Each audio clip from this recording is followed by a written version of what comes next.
Walker Mehl from Locked On Hornets. We are pumped to be working with you guys here at WCNC Charlotte and Tegna. And, I've always wanted you've got a face for television, Walker, not just a face for radio. So I wanted to That's bring the you first on. time I've heard that. It's usually always the joke that I have a face for radio. Thank you so much. It's the first time ever.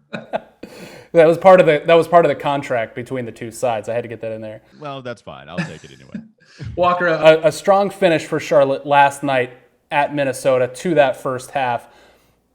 What can this team be in the second half, and what will it take for them to live up to their fullest potential? I think what it takes is continuing to see the young guys develop, and that's the fun part about this, right? LaMelo, you would think, is only going to get better. PJ Washington, after somewhat of a up and down first half of the season, I think that's more because he's trying to expound upon his abilities, right? Trying to control the basketball a little bit more, be a little bit more of a facilitator and take control of the basketball. And I think as he continues to get more comfortable, he's only going to get better. Terry Rozier, even if the shooting numbers go down a little bit for Scary Terry, the guy's already established himself as an elite shooter the last two seasons, which is a fantastic development for the Hornets. I think what you're seeing is a team that not only is entertaining, they're taking care of the opponents that they're better than on paper. They haven't lost a team to a team, I think, below 500 since the Orlando game over a month ago. And every other team that's been below 500 or somebody that they're better than, they've taken care of business, and they're competing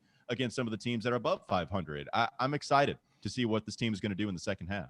This team is one of the best clutch shooting teams in the league. They don't have the amount of clutch situations in games as some of the upper echelon teams, but when they get there, they've been one of the best, and that is just not something Hornets fans have been used to the last handful of years. So what is different about this team that allows them to get it done in crunch time and has led to some of these wins that are going to be important by the end of the year? Well, as far as the overall excitement goes, it's LaMelo, number one. You have to get who is viewed as a potential superstar. And so hitting on him with the third overall pick is great. But then you start to look at the clutch numbers.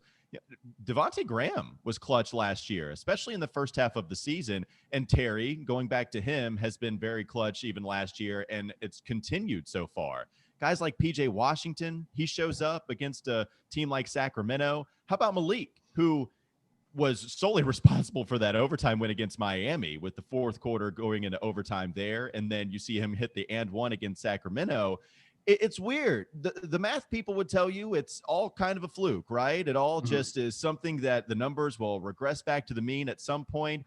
They haven't done that for the Hornets. They've continued to have an unbelievable net rating in clutch time. Even if the numbers go down a little, I think it's fair to say that the confidence with all of these guys that are shooting in late game situations, they have an abundance of it, and it continues to lead to wins in those types of situations. Speaking of LaMelo, I know we've just seen through the roof numbers digitally when we post anything about this kid. What has he done for this Hornets fan base and for people like you who cover the team?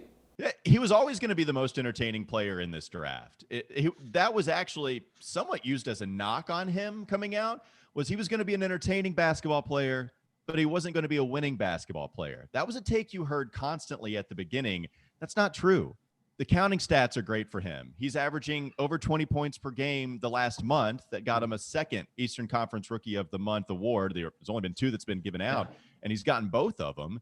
The advanced stats are telling you that LaMelo is a winning basketball player, that he's had a huge impact on this team. And so not only do you have somebody that's helping this team legitimately win basketball games, he's doing it so at an efficient rate. The three-point percentage is 38. That is, if he shoots 38% for the rest of his career, it's going to be phenomenal.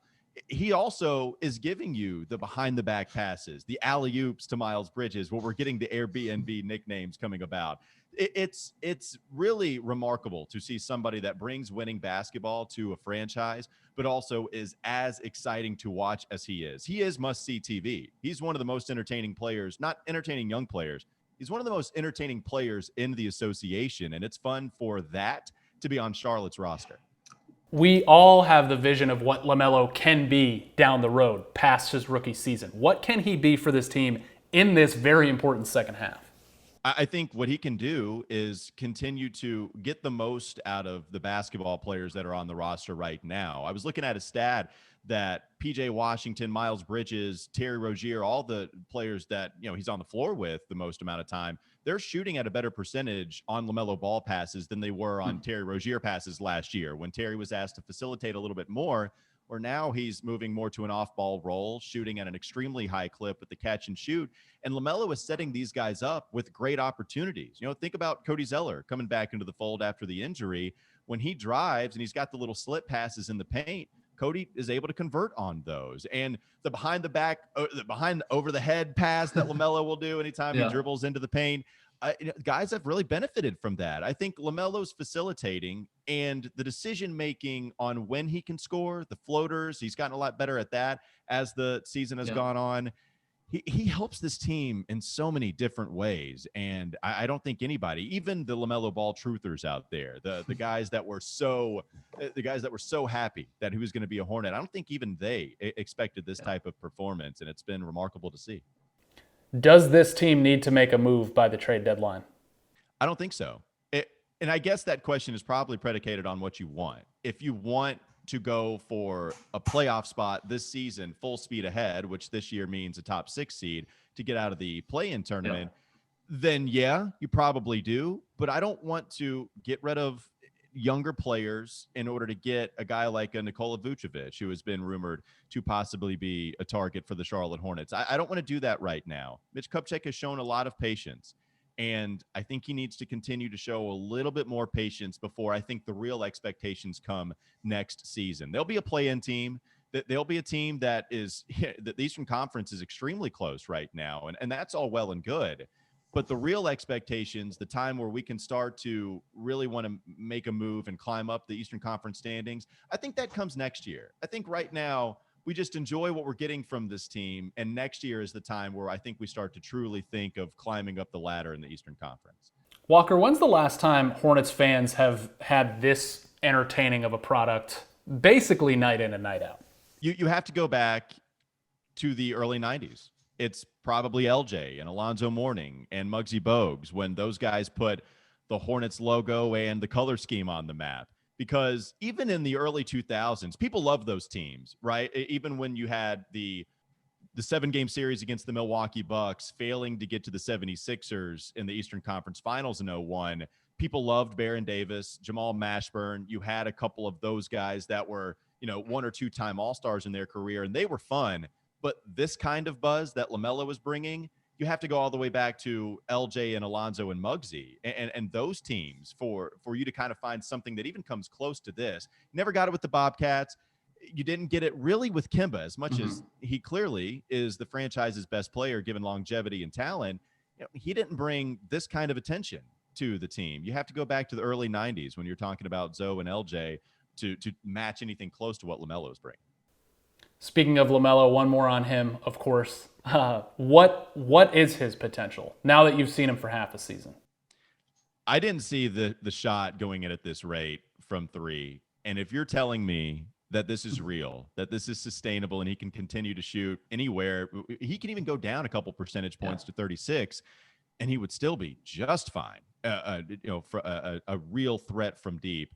I think his potential is a legitimate superstar. The way that he impacts the game on a lot of different levels, and even defensively, man-to-man defense is in a strong suit right now, and he probably gambles a little too much on that end of the floor, but sometimes those gambles work out, and he's able to turn the other team over. There's a lot of ways he impacts the game.